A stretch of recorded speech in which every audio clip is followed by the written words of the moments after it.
Assalamualaikum warahmatullahi wabarakatuh. Alhamdulillahirabbil alamin. Kita masih bisa belajar menyambung daripada pembelajaran yang kemarin tentang ilmu nahwu. Nah, kali ini kita akan belajar tentang pengertian daripada mubtada dan juga pengertian daripada khobar ya. Kenapa jika ada mubtada kok pasti di situ terdapat khobar setelahnya. Nah, pertama-tama, mubtada itu pengertiannya adalah isim atau kata yang terletak di awal sebuah kalimah. Nah, mubtada ini sendiri pasti letaknya di awal kalimah karena mubtada ini memiliki pengertian awal dari sebuah percakapan, seperti itu. Dan kalaupun ada, jadi mubtada ini pasti berada di awal kalimat. Nah, kemudian ketentuan yang kedua adalah mubtada disebut juga dengan subjek. Nah, kalau dalam bahasa Indonesia kita dulu pasti mempelajari tentang apa itu yang namanya subjek, predikat, objek, lalu keterangan. Nah, begitu juga dengan bahasa Arab. Jadi kurang lebihnya seperti itu. Juga ada penyusunan-penyusunan seperti subjek, predikat, objek, dan juga lain-lain. Kemudian yang kedua adalah khobar. Nah, pengertian khobar ini adalah setiap kata atau kalimat yang menyempurnakan makna daripada mubtada. Makanya kapan ada mubtada di situ pasti juga ada khobar karena khobar ini tugasnya atau fungsinya adalah menyempurnakan mubtada. Jadi kalau penyusunan kalimat itu pasti terdiri dari mubtada, pasti di situ di setelahnya mubtada ada khobar. Nah, ketentuan yang kedua adalah khobar terletak setelah mubtada. Nah, di sini walaupun nanti ada regulasi atau ketentuan-ketentuan tertentu yang memperbolehkan bahwa khobar berada di sebelum mubtada, tapi karena kita mempelajari sebagai pemula, maka kita harus mempelajari dulu bahwa khobar ini datangnya setelah mubtada. Jadi mubtada dulu, baru setelahnya terdapat khobar. Nah, dalam pengertian yang ketiga itu khobar disebut juga dengan predikat. Nah, tadi sudah saya sampaikan ya di dalam bahasa Indonesia itu ada namanya subjek, predikat, objek. Nah, di sini sudah saya tulis keterangan ya, di dalam bahasa Indonesia setiap kalimat minimal harus berpola dari susunan SP. Apa itu SP? Yaitu subjek dan predikat.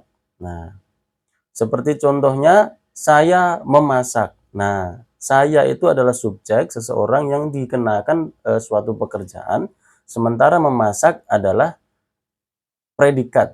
Nah, predikat saya di situ sebagai seorang yang memasak.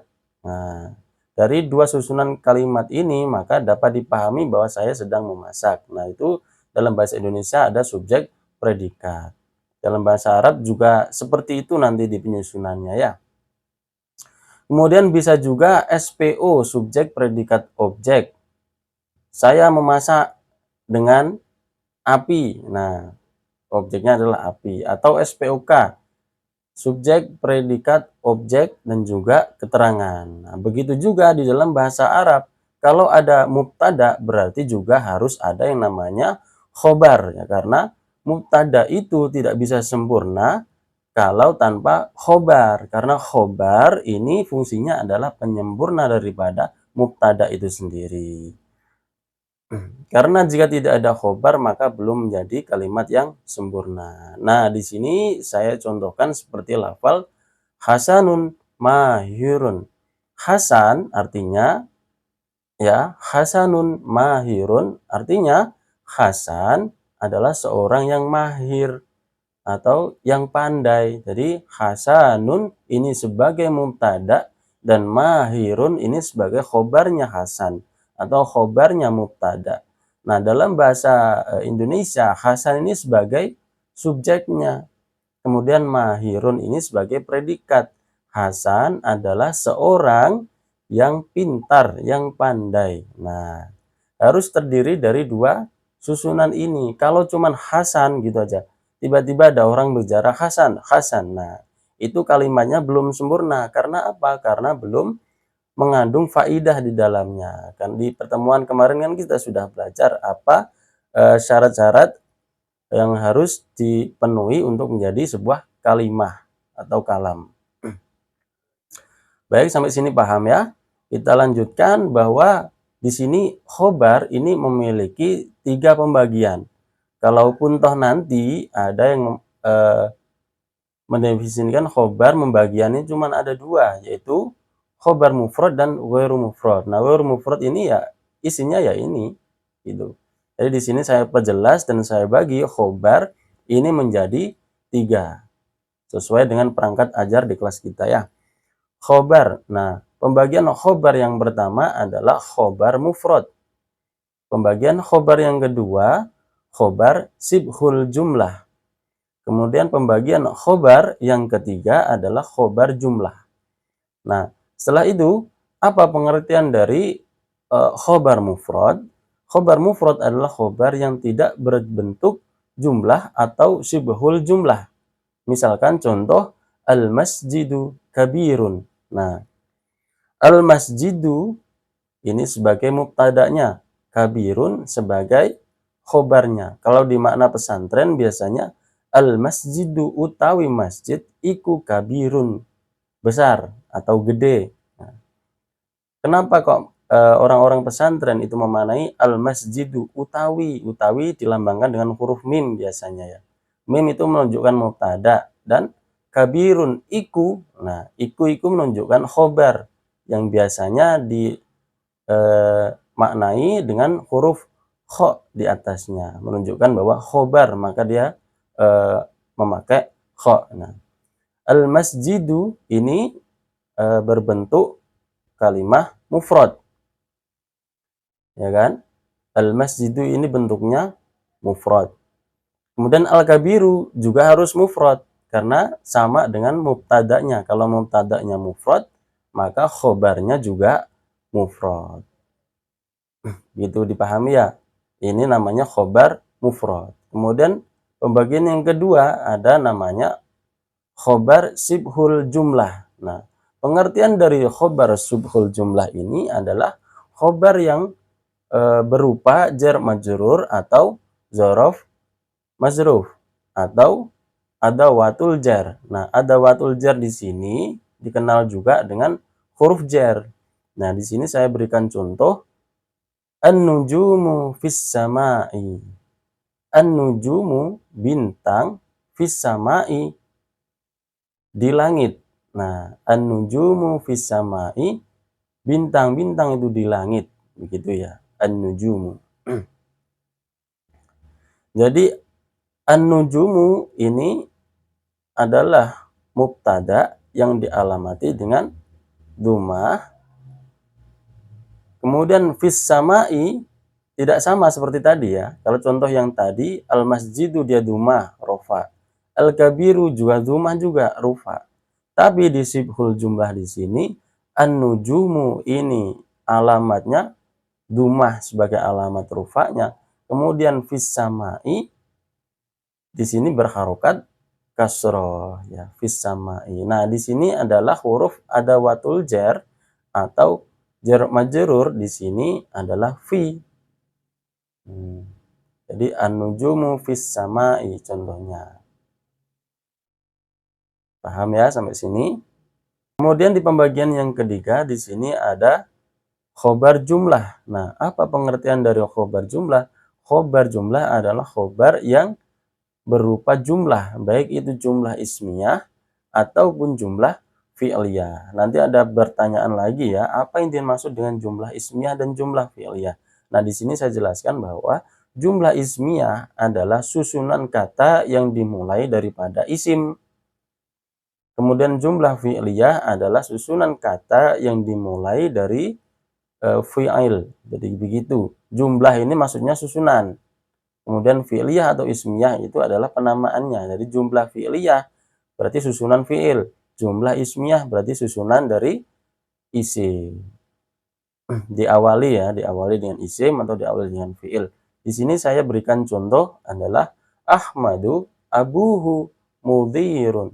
Nah, di sini Ahmadu sebagai mubtada Kemudian abuhu mudhirun. Abuhu di sini sebagai khobarnya Ahmadu.